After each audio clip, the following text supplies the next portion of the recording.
Here, welcome everyone to the TAG Sales Leadership Society Leadership Development Webcast. And we're really going to focus on sharing very practical, very timely best practices around leadership that's really appropriate given our current environment of so much dynamic change from a technology standpoint, from an intensity of competitive environment. There's so many factors that make exceptional leadership more important than ever. And we've got an outstanding panel here that is really going to help us all be able to make a greater impact as leaders. So just a few administrative reminders about our event today. Today's recording will be made available on the TAG YouTube channel. You see the link there, so you'll be able to access that after we finish today's event. Please remember to remain on mute until we get to an open forum Q&A. And that's a really important point. We want to make this interactive. So we're going to dedicate about the last 10 minutes of our hour together for your questions to the panelists to make this very engaging. If you have questions along the way during the discussion, make sure to enter those questions in chat. We'll try to get to as many of those as we can. And definitely thank you in advance and encourage you to actively listen. We want you to get the maximum benefit out of the experience today. So some introductions. I'm Dan Albaum. I'm the author of The Impact Makers. I'm a partner at Market Impact Insights. I work with organizations on optimizing leadership development on all aspects of marketing strategy. And we've got a tremendous panel here that's going to share their experience today. Fred Grigsby, SVP Account Management, Community Institutions of the Americas at Mastercard. Fred, welcome. Thank you. Thanks for having me. Thea Smith, Senior Director of Inclusion at Comcast Business. Thea's going to bring a really unique perspective on how inclusion as part of intentional leadership really makes an impact. Thea, it's great to have you on the panel. I'm excited to join you. Thanks for having me. Christiane Palpant, and we're going to go to the AKA, Christiane, and that's CP. Who's a clinical instructor of marketing and a faculty advisor at Georgia State. Welcome. Hi, thank you so much.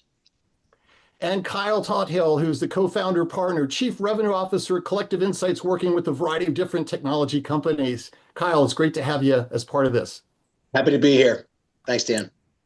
Great. And so we're going to get into a number of different topics that are going to feel very relevant to all of you today when it comes to making an impact as a leader. We're going to get into just the sea change that's happening around AI technology. We're going to talk about the workforce, your teams, and just how diverse they are from a multi-generational standpoint. Gen Z is going to be an important part of that. And then how do we create impact through alignment on vision and purpose and accountability and all the things that we can bring as a leader. So we're going to cover a lot of ground today.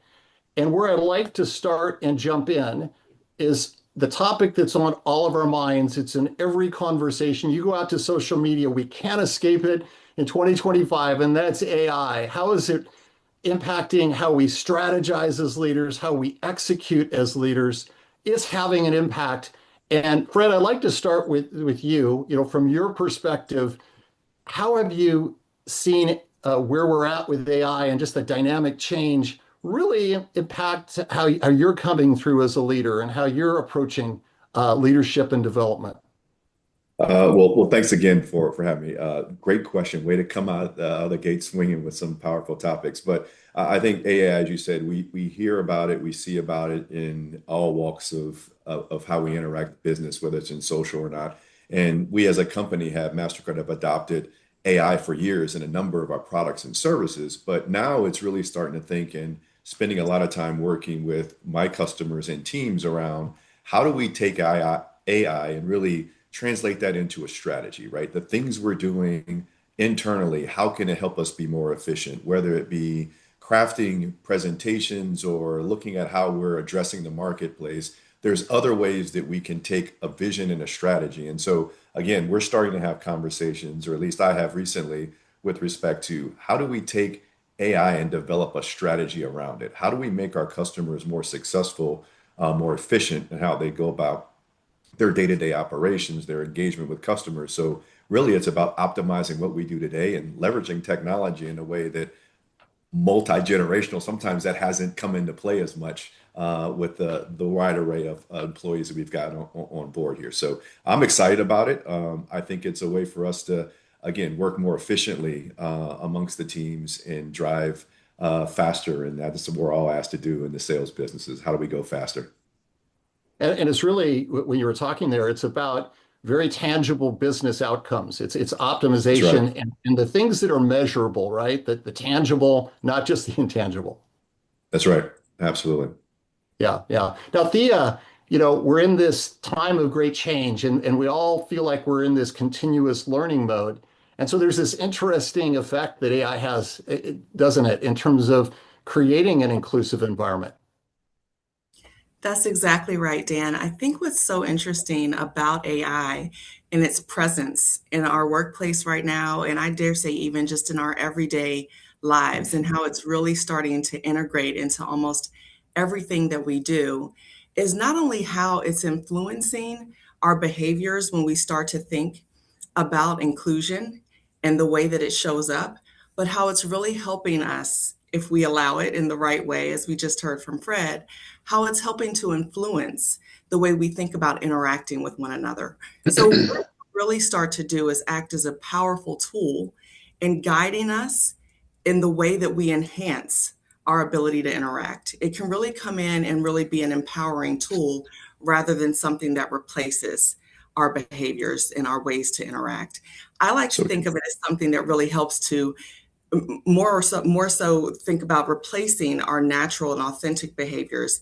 It comes in and really helps to sort of add a really special extra stroke and really highlight those skill sets.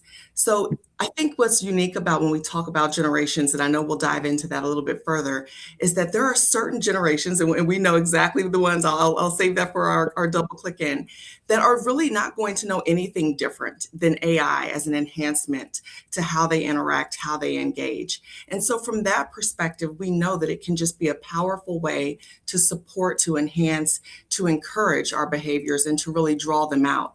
That's what we want to think about it as. We don't want to think about it as a replacement. We want to really think about it as something that just comes alongside of who we naturally and genuinely are when we're at our best and helps to make that really stand out and helps us to highlight how we interact with one another on teams. I think it's a wonderful way for us to do what we do at our best, but also something that we realize and we need to really understand and realize should never take the place of, nor should it stand in the way of us being our best, especially as inclusive leaders.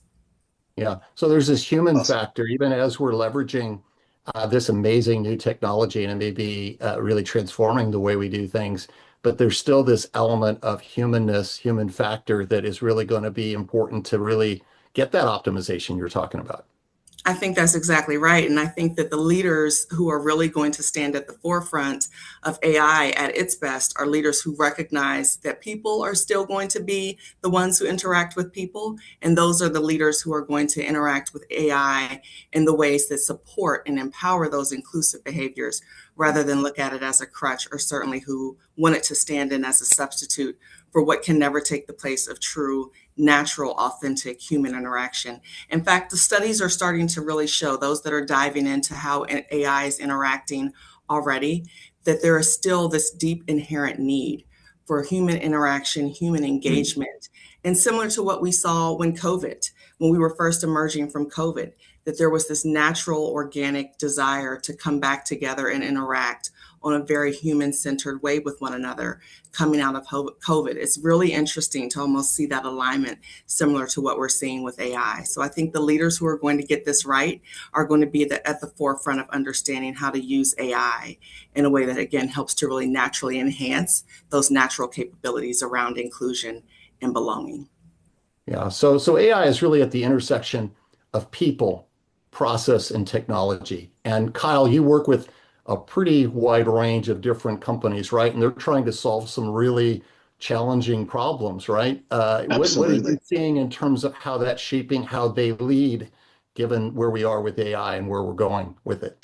First of all, I'd say it's all over the place, and everybody's at a different level of adoption. A lot of my customers are still in the Gen AI side, and the agentic side hasn't started to fully materialize. I would say that's probably true for almost all of the organizations that are out there. But I've been in technology and services since 1997. So I've seen the dawn of the internet, if you will, all the way through all the big one transformations. And I've never seen a transformation that has created more fear, more misunderstanding, more excitement, more ideation. It is creating all types of different emotions. And what I've seen about the organizations that are starting to do well, and to Thea's point, engaging their people in this are leaning into it. They are saying, hey, we are going to adopt this. We are going to focus on this. We are going to teach you how to do this.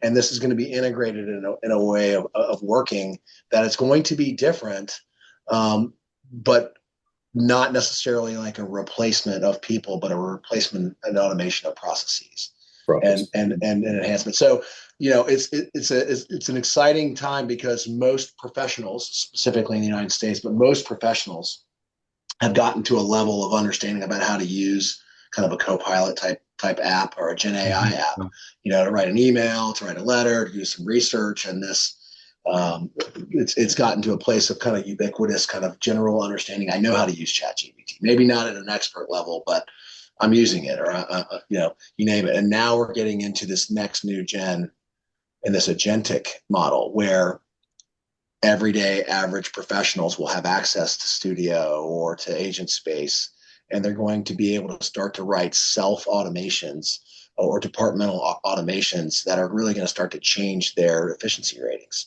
right? Or how they interact with customers, not just from a chat perspective or not just from a knowledge perspective, but from an action perspective. And I think that's going to be something that is going to empower people rather than being afraid of it.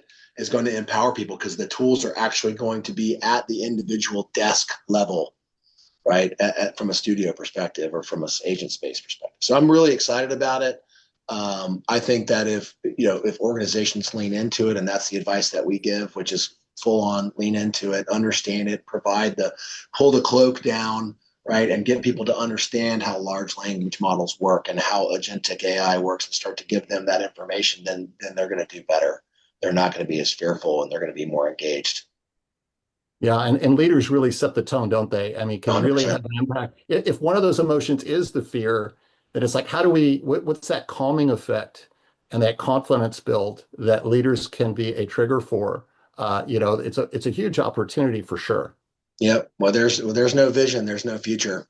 And so this is one of the craziest times I've ever seen. And those organizations that don't choose to lean into it and pull their people and their leaders aren't pointing out, saying we can do some really amazing things, they're going to get dusted pretty hard. And that fear will come true. That's basically the way I see it. It's kind of, you're either all in or you're going to get torched. Yeah. Now CP, this whole AI evolution, it raises a really interesting question around skill sets. How are we preparing that? And we think about the next generation. Of course, you're up front and center with that next generation of professional workers there at university level. How do you see that? Do we need to think differently, even at higher education, about preparing that workforce for this new AI world? Interesting, because I had a Fortune 200 corporate career for 20 plus years and made a pivot a few years ago to teach at Georgia State University. And I teach about 275 Gen Z students every semester. And it's been really interesting because I started teaching before AI made it to the front and center stage. And it's been really awesome to watch that cataclysmic shift in how students and the institution of Georgia State think about that and are starting to really pivot and dive into it full force. So I started teaching it probably about 2 years ago. And we have classes on AI, and so all the sales classes that I teach. So I teach principles of professional sales, sales management, strategic account relationship management. And it's really fascinating because a couple of years ago, I made students really work on sales proposals and all of those parts that was kind of the minutia of the sales role. And now it's great to have AI take over all of that minutia so that the students can wrap around that, the human element, and using, like Thea was talking about, enhancing. And so I'm seeing the quality of the work really going up. Yep. The quality is incredible. And I'm noticing the quality of that human engagement and the presentation skills and that human element really going up too. So at first I was kind of wondering if there was going to be a converse sort of, the AI would go up and then the human element would go down. I'm not seeing that at all. I'm seeing where we're really the quality is streaming together Yep. in escalation. Well, CP, I'm glad you mentioned that, and just kind of listen to each of the perspectives from Thea, Kyle, and you, CP, kind of bringing it home from the perspective of seeing that learning curve change and shift. And that's part of the strategy element that I think we as leaders need to adopt and embrace, because it is not replacing humans. And that's I believe, that misconception about, oh my gosh, this is going to take over my role and respond. No, it's going to allow you to compete quicker. It's going to allow you to drive more value to your customers. It's going to allow you to leverage all the elements that your competition and the rest of the world is going to be migrating to at such a fast pace, that learning curve is just going to accelerate your development and your positioning. We have to change, and particularly in my field, we change and evolve our strategy constantly with the change that happens in the payments landscape, in the regulatory space, and the fraud and security space. So all these dynamics are happening. This is just a tool that actually advances our enablement and optimizes what we're doing. So I am encouraged by hearing the three different perspectives of you all as we're talking about this, that we're down the right track, and our teams just need to embrace this as leaders. We need to give them that channel, that venue, and that space to adopt as well. 100%. Yep. Yeah, and I heard the word strategy in there, Fred. And so I think that the clarity around strategy, where are we trying to go? It sounds simple, but we all know it's not always as easy to get that clarity, drive it in a large, complex organization. But having that clarity is a critical foundation to then leverage the technology in the right way. You're spot on. Absolutely right. I had about 20 of my customers in a room, executives in a room, talking about AI and adoption. And the aha moment for them was, we need a strategy. It's not a product. It's not a single-threaded solution. Like, what is our strategy? So it's actually opened up an opportunity for us to deepen our interactions or engagements around this, because I don't know when the race is going to be over with this, right? We don't know where the finish line is. It's phases of how you adopt this and incorporate this from both the product and a strategy standpoint, where they all feel like they're moving at the pace that they are able to absorb and embrace, but then learning from that and then branching off into other areas and really driving the value back to ultimately their customers and their team members internally. Yeah. Well, let's jump in, because we've talked about Gen Z. I've seen research that said as much as a third of the current workforce represented by Gen Z. So we're talking a big, big component. It's growing and really, really important. And we're kind of at a different place now in terms of, as we're getting to know and understand what Gen Z is really looking for in terms of their career growth development. And Thea, I'd like to start with you in terms of how should we as leaders be more understanding of what those Gen Z expectations are, and how does that shape how we engage and really work with those multi-generational teams going forward? Absolutely. I think, what's so interesting about this conversation, right? I love how cumulative it is, right? When we talk about AI, we talk about the strategy, and what really comes home for me as we move into now talking about this multi-generational, and I'd even dare say this multi-dimensional approach to teams, and what it looks like when we converge so many different multifaceted aspects of that identity piece into how we work, is that it really does come into this incredible way in which we learn together. I think that's really at the baseline of it, right? We have this unique way to come together based on lived experience, certainly based on where we may be from a generational experience, Dan, and think about this space and time that we are in when we tap into and harness the power of learning together.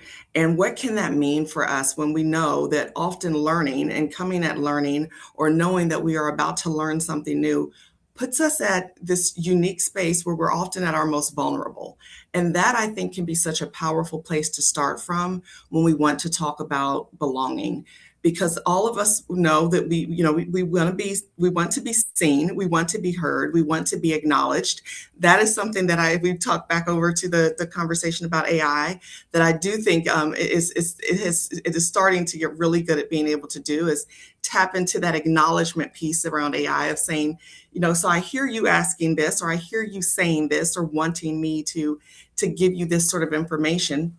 And I bring that up because when we think about these multi-generational teams, and particularly you mentioned Gen Z, that is something that we know when we take a look here in Comcast in particular at what our Gen Z teams are, our Gen Z team members in particular, are really honed in on. It is that authenticity around learning and that intentional vulnerability around being able to learn and be curious and be open. Fred just mentioned something I think is really important, that perpetual learning space, right? We don't know where the end is when it comes to where this will be and where we're going, but just being perpetually open to learning and the authenticity around being able to say, we're learning together. So I think that's something that is so critical for us as leaders to really focus in on, is one, how can we create a space where multi-generational team members can come together, baseline on an opportunity to learn something new together, learn it in a safe way where you're risk-free to be able to explore, to be able to investigate new possibilities, and to be able to do that with the reality being that your idea, your suggestion, your ideation may not come to life, but you can learn it, you can explore it in a very safe way and in a risk-free way where it won't be punitive, it won't be challenged, but it's just allowed to sort of grow and to thrive. And then two, how can you create a space where sometimes the teacher and the student, those lines are blurred, right? We really like to think about that role fluidity here in a way that really creates a space where often, again, learner and teacher are just from someone on the outside looking in, it's not obvious who is who. And for us, that's something that has really been important as we think about the best way to bring teams together in a way that allows for folks to really grow and to thrive, and hopefully to tap into that really unique sense of identity and that unique sense of belonging within the workplace. That for us is something that's really critical for being able to move teams forward in a multi-generational and multi-dimensional way, as we think about how we want to grow, but also how do we want to sustain that sense of innovation that we know is going to be critical as we pull in these tools around technology and around AI and use them to our advantage and to our growth benefit into the future way of working together. Yeah, we as leaders thinking about constantly changing roles, right? I mean, it's learner to teacher to learner. And so that's a really interesting dynamic as opposed to a static, maybe more of a command and control mindset that says, well, no, listen to me. I'm doing the teaching. And there may be times, yes, of course, you're going to bring that. But then when can you shift as a leader into knowing that you're continuously learning and growing too? I love that dynamic. And Kyle, you work with a lot of different client companies. Have you seen some real success examples where that kind of adaptability, from a leadership perspective, the openness to the learning has really made an impact? Yeah, I think, one of the things that's interesting about kind of what we're talking about right now is kind of this static need as you get older, right? And your leadership team gets older, to have more structure and more permanent, consistent revenue streams, consistent, the consistent need to make sure that you're taken care of. And I think, all of us that are in our later parts of our careers, we really want to make sure that we can see, we can line it up, and we're ready to go. But there's a lot of weakness in that strategy. The new strength is agility. And I think the Gen Z group and the folks that are coming into college and the folks that are just graduating, their capability far exceeds the older generations. And part of that is because it's gotten so doggone hard to get into the great schools that level of expectation has risen dramatically.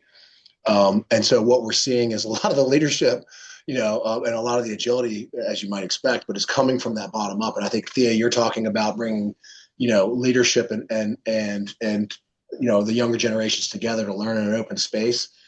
That's what I'm seeing currently. I'm seeing that the successful leaders and organizations that I work with have a very open mind. They understand that agility and speed and strategy changes quarter by quarter by quarter by quarter, right? And they're building that level of flexibility into their operating models. And the ones that are looking for static, consistent returns, it's very, very challenging in this marketplace because it's moving so fast.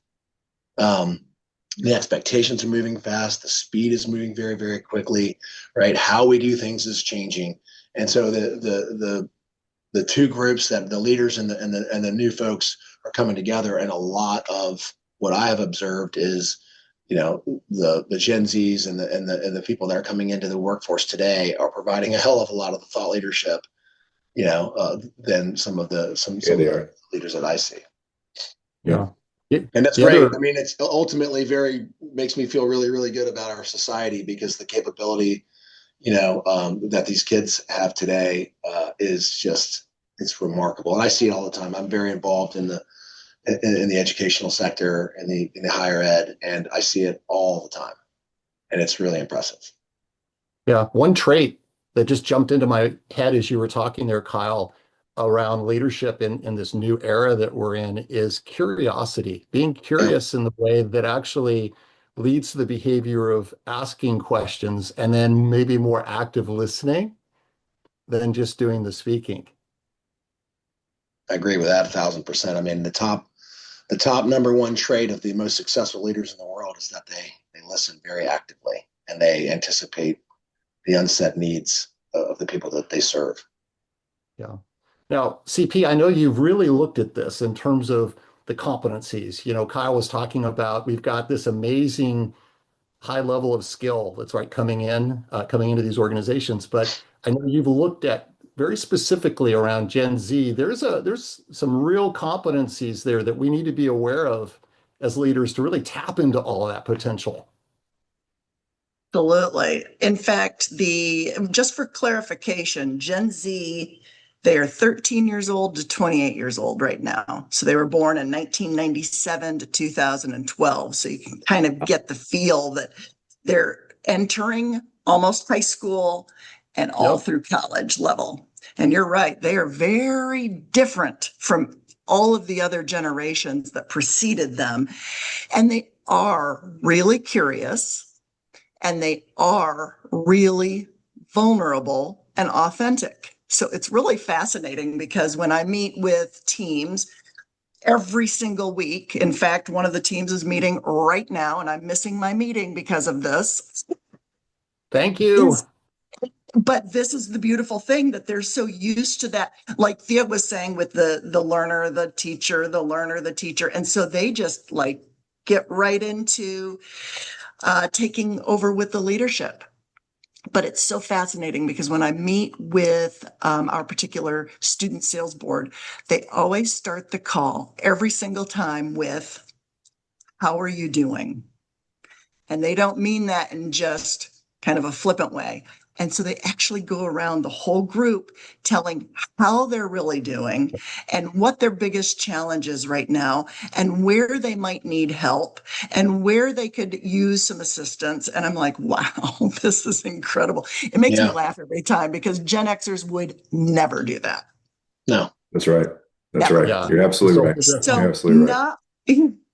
Not only do they start the meeting that way, but what's really fascinating, you'd think a meeting that starts that way would get really gushy, but they don't. They stick to a schedule.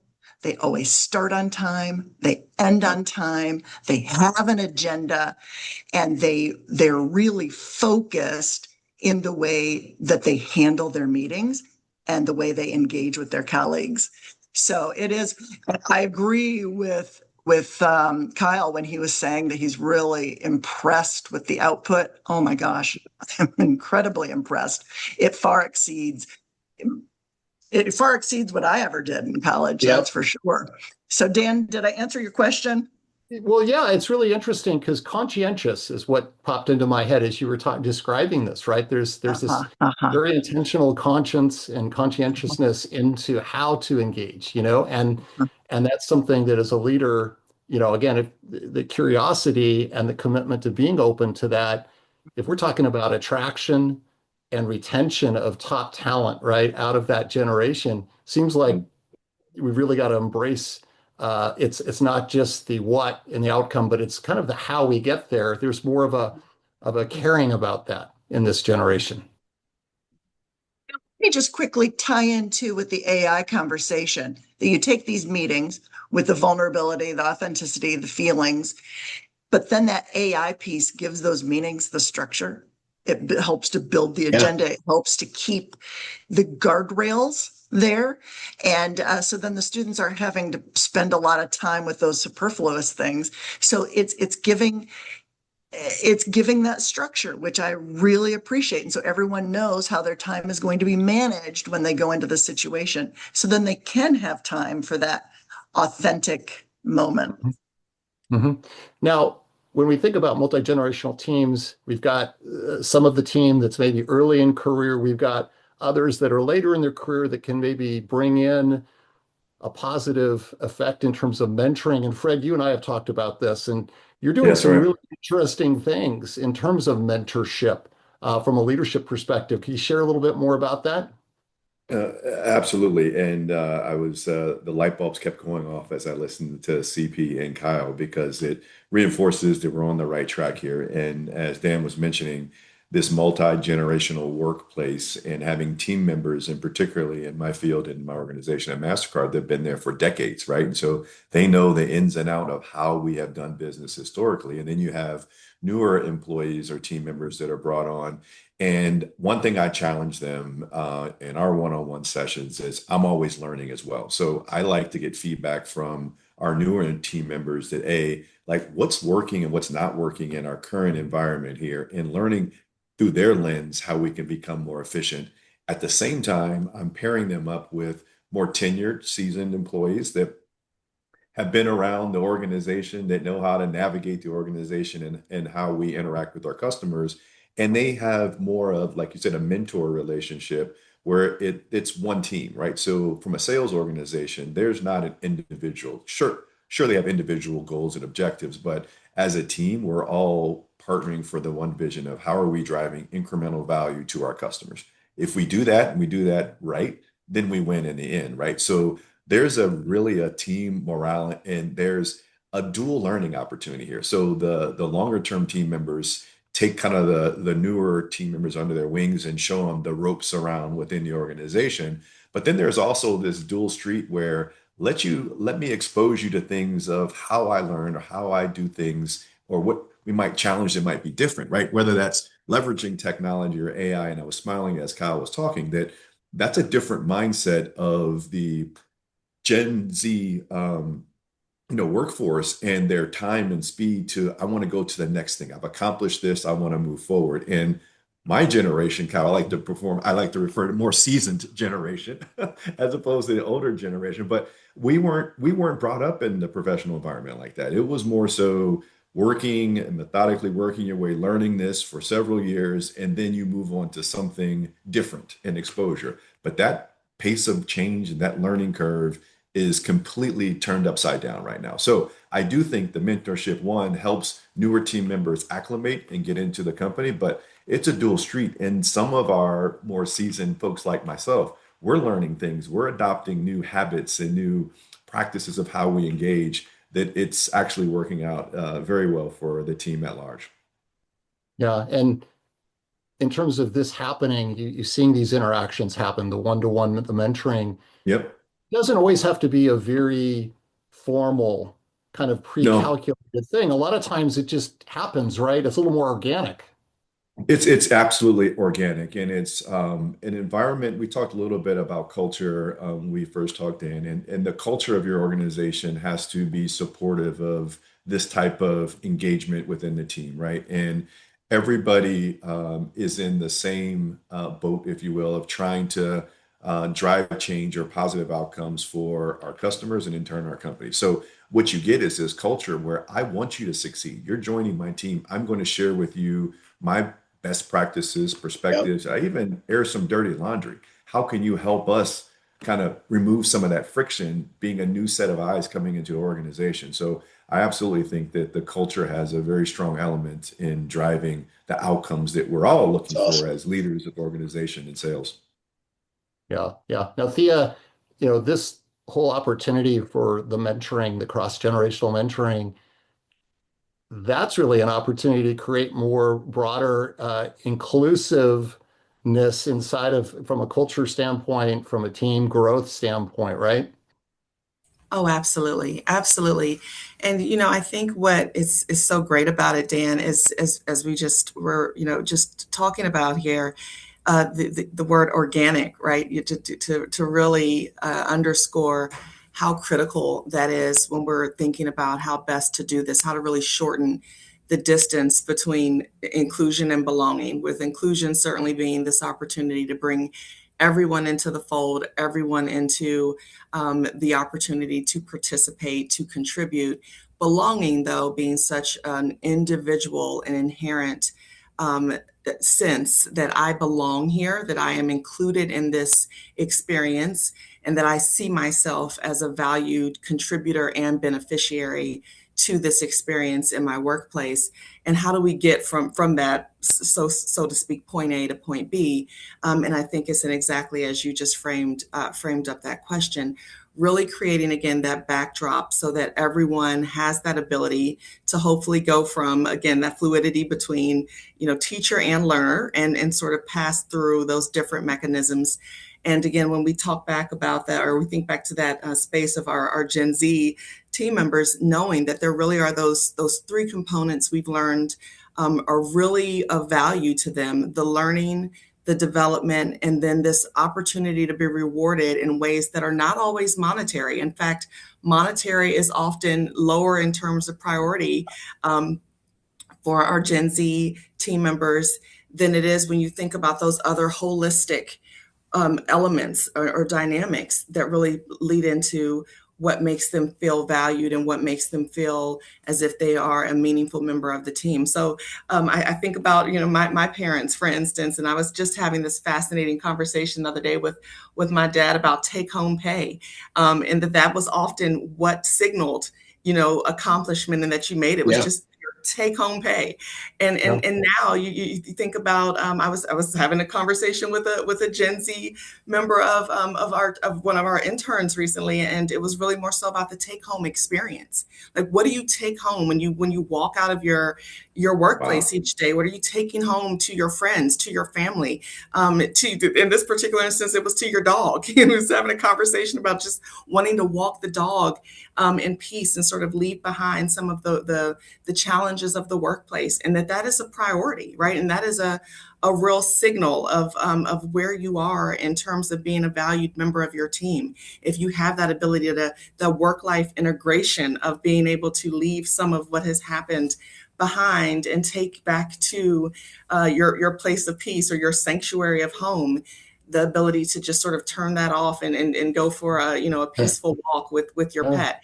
And so it's really interesting, I think, when we talk about creating these spaces where, again, we can come together and innovate and ideate, learn, and be strategic as team members, but then also really make sure we're thinking about the organic value that comes for rewarding and recognizing these different dynamics that are showing up in the moment in time we're in today, that signal workplaces that are worth celebrating, not just workplaces that are worth compensation in the way we have traditionally thought about them. Yeah, and it feels like there's a desire to really break down some of these traditional silos that have existed cross-functionally inside of organizations to where we're creating a little bit more of a community Yeah. mindset. I'm curious, Kyle, if you've seen that phenomenon a little bit where as these projects, maybe they're technology projects that are involving a wide range of different departments in an organization. Do you feel like that we're seeing kind of a different mindset in terms of how we kind of get to the finish line together? That greatly depends on the organization because, all of us that have been around for quite a long time understand how corporate structures Yeah. crystallize is a word I would use, and they become static. And the organizations that really push that collaboration and really engage it are the ones that are able to be flexible. I know a lot of my clients that are premium killer enterprise organizations, brand names you'd know in a heartbeat, and people admire that are the most static environments you'll ever see, and they have trouble, right, managing how to collaborate. And then I see the fastest growing organizations are the ones that blend that together. And on the mentorship side, I'd like to comment because we've been running a mentorship program for quite a long time. It's the mentors that learn the most. One of the things I've observed, is that despite our young people's talents and skills, they're young, and they have a little bit of a different set of issues than maybe our Gen X side. If you were anxious when you were in 1997, well, then that just means you're probably not going to be able to work because there was no safe space. You went in and you got it done, and that was it. It was very binary, single metric performance. And now the mentors can really help, drop that anxiety level down for our young people that's really high in their base, right? And get them comfortable and help them know that they're going to be okay.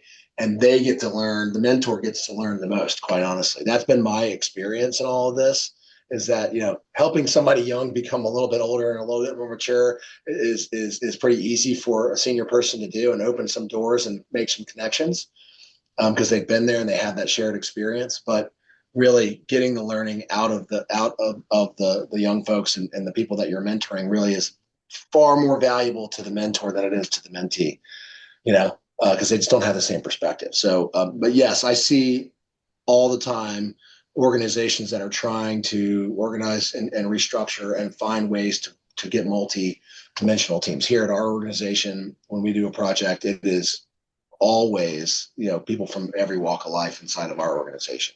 And that creates a lot of speed. We can see around corners way better. It teaches the folks that are younger about how to execute and what they need to understand at an executive level, executive presence, how they need to present information, right? How they need to communicate, right?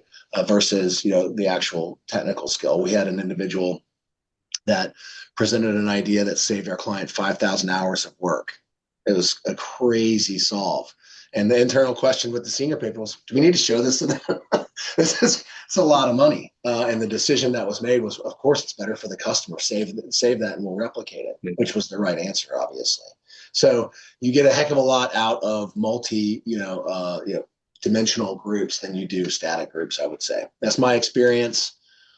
I don't know, Fred, I see you shaking your head. Couldn't agree more. Couldn't agree more. That is spot on. And I find myself, and I got a couple of my team members that may tease me about I ask so many questions because I'm constantly learning as well, even as a leader in an organization where I'm looking to get sharper every time we engage, a new learning opportunity, a new curveball we got from a customer situation or a competitive threat all these things happen every day, every week we go to work and get up. And so as leaders, we have to be open to still learning ourselves, and our team becomes more comfortable in bringing opportunities to you, bringing points of friction and lifting them up. To your point of, I don't know if we should share that. Absolutely, you should share that, right? We need to know those things. And so I look at it, it is definitely a win-win. And outside of the mentor-mentee, it's just a culture that you should, as leaders, be looking to embrace because you're only going to get better by working together and learning at the same time.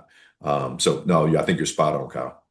Yeah, I love that in terms of just the proactive questions. And as leaders, if we're conscious to know that there's the genuine curiosity that's done for the right reasons. I mean, teams are pretty smart, right? They can see through with, this is drilling me with questions because you're trying to see if you can catch me up or kind of expose me. That's different. That's more toxic. But if we're genuinely curious, yes, that's right. It's actually lifting, right? And that's right. CP, we were talking about strategy early on and about the importance of being really clear in our strategy. But from the standpoint of organizations having a clear vision and purpose, and as it relates to what that means for team members or even younger in career, new members of the team. How do you see that vision and purpose and getting alignment around that? How critical is that? Getting alignment around that. Yeah, I'm going to have to grapple with that because I think if Gen Z were to wear a t-shirt that described them, it would be that ethically minded company, the socially responsible. So they're actually, as they're applying for companies, they go on the website and look up their mission, they look up their vision, they look up, do my values align with this company? So it's going to be really important for companies to be super crystal clear about what that is. And especially as Gen Z is coming into that. So I'm finding that that's of utmost importance. Yep. Couple words that came up a little bit earlier in the conversation is that balance. And it's interesting because that's a word that I almost have been writing it down and ticking next to it, the number of times that I hear that word every day, that the students are really looking for a balanced environment and a balanced life and a balance. And so that vision is right along with that balance because they want a company that knows where it's going, creates a balance, and something that they can feel really excited about engaging in. Yeah. Fred, has that made a difference for you in terms of at a higher level for Mastercard, as an example, having a kind of a bigger or broader vision purpose that you can leverage as you engage and develop your teams?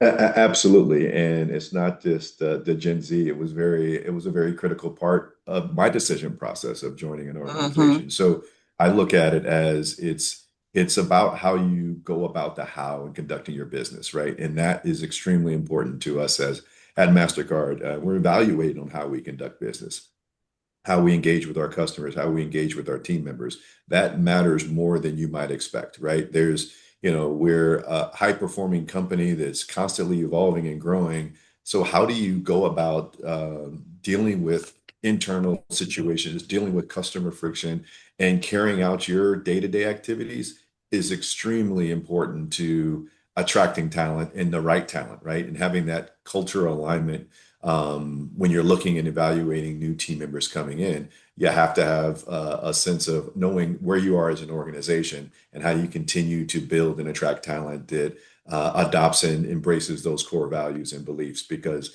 our customers, your customers out there that you're dealing with, they will understand how you are as an organization. We've all worked with companies where you're like, yeah, products might be okay, but you know what? I don't really feel as closely aligned as I want to feel by doing business, doing more business. And we're here for the long run. Our contracts and relationships and partnerships with customers span over years and even decades. So how we go about our business now is definitely going to play a part in our ability to continue to do business and to do more business. And we've all, even outside of our day to day, we've engaged in sales activities and where we didn't particularly like how that outcome was, or it didn't feel right. So it's how you treat people, and that's both internally and externally. Yeah, it's always comes back to the human factor. It's always there. And Yes. we've got about 10 minutes left, so it's time now. Let's flip it around and let's open it up to any questions from our audience for the panel on this topic of impactful leadership.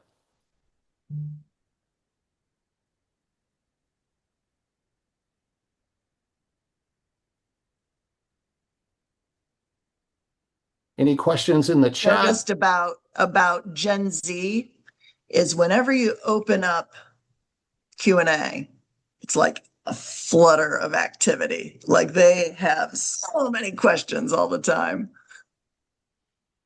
I think we have some chat questions. Let's see.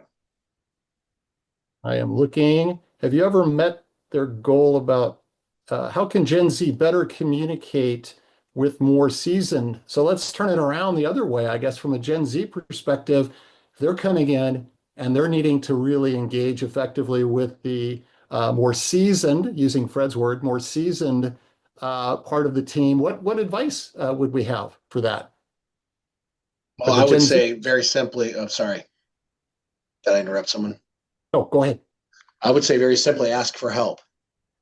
There is Socrates found this a long time ago, but most human beings are rewarded greatly by helping other people. It's a natural trait that we share as human beings. Not all of us have it, but most of us do. And by asking for advice, by asking for help, by asking for mentorship, that door will open up much faster than you think it will. And so I would say be unafraid, but come asking for, help. And I think you will be surprised at how well that conversation would go. Do we want to unmute, Dan? Do we want to unmute? Yeah, we've got chat How questions. can they communicate through chat? Yeah. Here's another question. How do you balance the reliance on AI and the desire to continue to grow and develop? There's kind of a balancing act that that we're on, right? Between those two, and how do we kind of balance that? What things should we be taking into considerations? It feels like sometimes maybe that AI is a little bit counter to a growth mindset. Anyway, just opening it up to the panel in terms of the things we need to balance between AI and growth and development. I had a Thanks, question. Julie, for the question. Are you ready, Steve, to get artificial intelligence interesting? Can you repeat the question, please? Is the work of AI really interesting to you? Yes, it is for me, for sure. Absolutely. And I think we can go back to that reliance on AI and the desire to continue to grow and develop. I think about as a child how interested I was in being part of the modern future, and we are actually here, and it's amazing how many people are afraid of it. Right. I think part of that's a commercial narrative that's been pushed out, but I don't think there's ever been a faster, better opportunity to grow and to create more capability for yourself and to learn more things faster and more fluid way than working with AI. The end, like full stop. And so I am extremely excited about it. And I think that you have to flip that narrative lean into it, and you will find this wellspring. Now that also comes with the caveat that you need to have a strategy and a purpose, and you need to have clarity of what you're trying to do. And you don't need to get down a rabbit hole and teach yourself stuff that you'll never use. But at the end of the day, the knowledge economy, knowledge scarcity has been eliminated. I mean, it's been essentially completely eliminated, that the world's knowledge is essentially at everyone's fingertips that has the internet and has open AI. It's point blank the end. So yeah, I think that you got to have that growth mindset. It's just got to be shifted towards using the tools that can create the speed. That's my take. Right. Kevin, I want to make sure to get to your question. I see your hand up. Sure. Yeah, I just had a few. I mean, I had a comment. I mean, they talked about, the end of the world, and I think a lot of that from the Terminator, the movie. So, for us, we look at that and we look at AI and taking over and all of those things. But my thing is, and I have a question and more like a statement. I think that we as corporations need to tap more into the high schools and try to get to them, because that's where it starts. And, you're talking about 6 or 7 years, they'll be entering the workforce. And if you don't understand how they think as freshmen, sophomores, and juniors and seniors, then when they enter your corporation, you won't really have a bead on how their mindset is. And of course, the Gen Zers now are already entering, but I'm speaking now for the future. These people, the children that I'm speaking of, are going to grow up with this. So that's not going to be a thing for them. AI is not going to be like, oh my God. So it's going to be really interesting because, Kevin, you're right. I have had more companies contacting me in the last year than ever before, wanting to have access to our students. And we're having our first ever sales competition this Friday, of which we have 55 students who are competing against one another.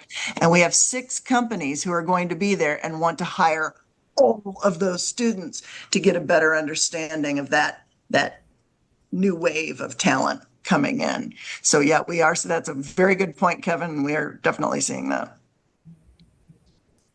And I'll jump in. Can everyone hear me okay? I lost. Yeah, okay. we sure can. We sure can. I will tell you, Kevin, just to add in there a bit. It's actually one of my favorite days of the week here. Right now, it's Tuesday. We have two high schoolers with us today. I'm a In former high school teacher too, so just Are to let you you know. also? Yeah, So fact. you know, there's just a bit of a magic elixir that happens with the brain trust and thought capital that comes in with that age group, and our students in particular um, just bring such a unique perspective on the sort of what I would think of as almost that intersection of sort of the socio-political landscape and current time we're in with problem solving for business strategies, and they approach it with such a mindset of the here and the now, but also to your point of the future readiness for who they will be. It is fascinating to almost see their brains crystallize on one day this will be me. I'm here now, right? I'm in this space now as a high schooler, but one day this will be me, meaning that I see myself in a leadership position with responsibility for people leading. I think that is an incredible a credible reality to know that they have the awareness to know that to have that sense of ownership and stewardship to really understand that it really will sit with them and that they will have that ability to be in a space where they too will have to have roles that ultimately impact team members. And so I just appreciate that you bring that up, and that we too should be thinking about how best to interact and engage with them and really invest in their ideas at this point and bringing them into the fold, because I think it also pulls right back into that conversation we were having around mentorship, right? I And how do agree. we make sure that we're also,